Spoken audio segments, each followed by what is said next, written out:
Hari ini kita akan berbincang tajuk yang memang agak sensitif, iaitu mengenai minuman. Sejenis minuman yang dipandang sebagai haram oleh kebanyakan ulama, iaitu An-Nabiz. An-Nabiz dalam bahasa Arab adalah sejenis minuman peraman buah-buahan atau fermentasi buah-buahan, bijirin dan lain-lain, sama ada yang memabukkan maupun yang tidak memabukkan. Sebelum saya nak bincang, saya nak minta saudara dan saudari semua tolong subscribe dan tolong share dan like. Kerana masih banyak lagi isu-isu yang saya akan bincangkan. Dan saya nak beritahu di sini bahawa isu kalau berkaitan dengan agama yang saya bincang sini, saya tidak akan membawa pandangan saya, tapi saya mengutip daripada para ulama dalam bentuk pro dan kontra, dalam bentuk sokong dan menentang, supaya kita dapat melihat agama kita sebenarnya bukanlah seperti yang kita lihat pada waktu sekarang ini, di mana keras, di mana menyusahkan, semua perkaranya jadi haram, kebanyakan perkaranya jadi haram. Kalau kita dengar, kalau kita baca dari mana sumber-sumber yang kita boleh baca dalam bahasa Melayu, dan kami di sini dalam bahasa Thai, anda tidak mampu untuk nak sampai kepada sumber dalam bahasa Arab dari tulisan dan karangan ulama sejak ratusan dan ribu tahun lalu. Jadi kita baca yang anda baca sekarang ini dalam bahasa Melayu pun, dalam bahasa Siam pun, kami di sini hanya adalah picisan, ringkasan ataupun kutipan yang satu hala, tidak mengutip pelbagai hala seperti yang saya lakukan sekarang ini. Saya akan membawa pandangan pelbagai hala bersifat pro dan kontra tentang apa isu agama. Dan pada hari ini bincang tentang isu Nabiz. Maksud Nabiz ini adalah apa saja buah-buah direndam.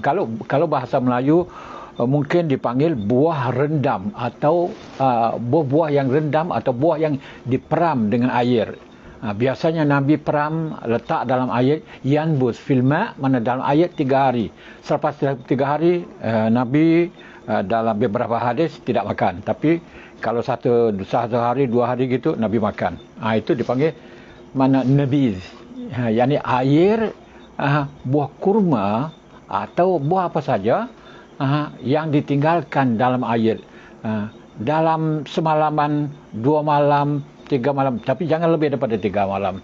Itu makna Nabiz, iaitu air yang diperam, itu buah yang diperam dalam air dan kita minum. Itu adalah Nabiz yang tidak memabukkan kerana masa peram atau fermentasinya tidak lebih daripada 3 hari. Sedangkan Nabiz yang memabukkan pula adalah Nabiz yang diperam dan difermentasi selama lebih daripada 3 hari, berminggu-minggu, berbulan-bulan dan bertahun-tahun. Dalam fiqh kita lihat, dan mazhab Maliki, mazhab Syafi'iyah, mazhab Hambali, mana memfatwakan tahrim, mengharamkan secara qat'i, secara ma'tamad, bahawa segala buah, bijirin dan makanan yang diperam,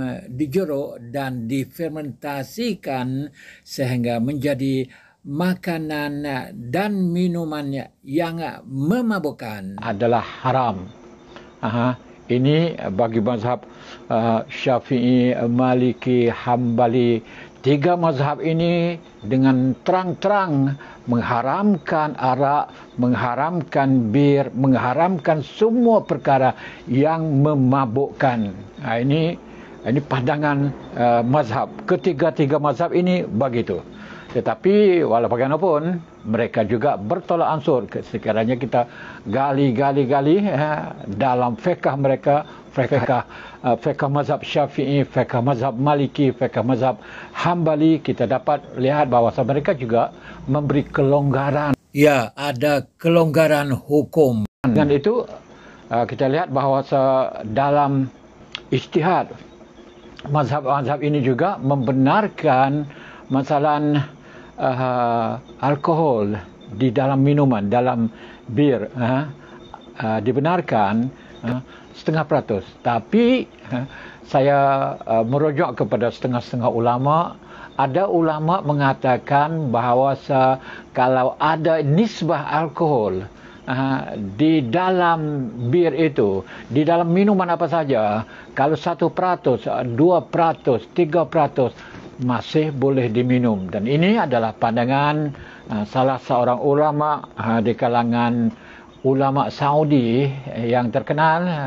Dia ni terkenal dengan ulama yang kita panggil ulama Salafi ataupun ulama Wahabi, yaitu Syekh Ibn Utsaimin. Dia berkata, "Summa nisbah, fala tazun anna ay nisbatin min al-khumri takunu fi syai'in taj'aluhu haraman."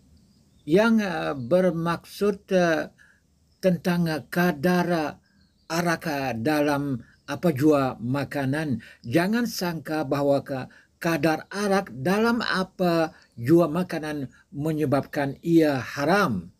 Dia berkata seterusnya, "An-nisbah إذا كانت تؤثر من حيث إذا شرب الإنسان من هذا المختلط بالخمر سكر صار حراما."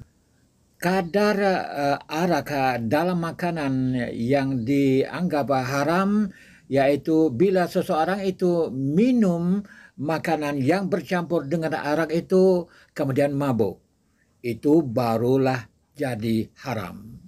وأما إذا كانت نسبة ضئيلة تضاءلت واحتمل أثرها ولم تؤثر فإنه يكون حلالا. Adapun jika kadar arak dalam makanan itu sedikit, maka sedikit dan amat kecil kesannya dan tidak memabukkan, maka ia adalah halal. فمثلا نسبة 1% أو 2% أو 3% لا تجعل الشيء حراما. Sebagai contoh, kadar 1% atau 2% atau 3% tidak menyebabkan makanan yang bercampur dengan arak itu haram. Ini pandangan atau fatwa Syekh Ibn Utsaimin. Kesimpulannya, apa yang dimaksudkan oleh Syekh Ibn Utsaimin ini ialah makanan yang mengandungi alkohol atau arak sebanyak 1% atau 2% atau 3% harus dimakan. Ini adalah macam-macam meniru pandangan Abu Hanifah.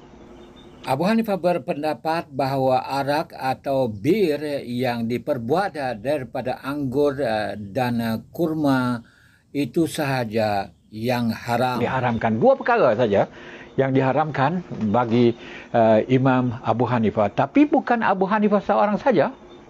Banyak orang, ulama-ulama yang berkata begitu.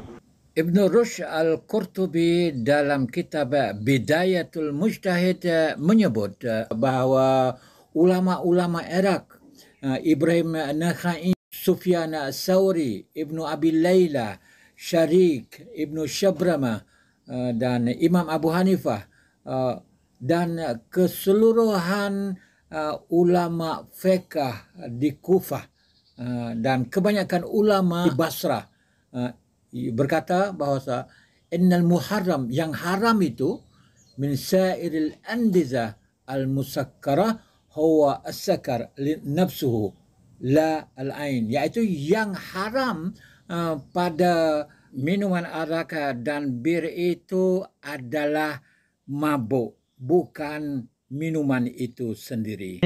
Ini pandangan yang dikutip oleh Ibn Rushd Al-Qurtubi. Jadi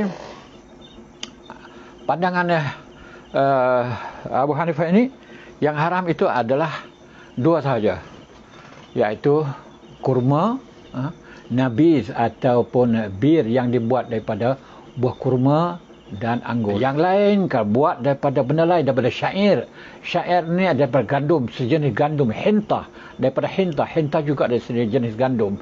Minal asal, daripada madu, harus diminum, tapi jangan sampai memabukkan. Kalau sampai mabuk haram. Kalau minum saja setakat tidak memabukkan, tidak sampai kepada tahap mabuk. Ini adalah pandangan Abu Hanifah. Ini saya nak cerita di sini. Jangan mengatakan saya setuju dengan pandangan ini, tapi saya nak cerita pandangan ulama dalam pelbagai kumpulan mazhab ini. Saya merokok pun tidak. Bukanlah nak minum arak, nak minum ini saya tidak ada. Bir ke arak apakah, saya tidak sama sekali, sebab saya orang tidak merokok. Tetapi kita bincang pandangan ulama seperti seadanya.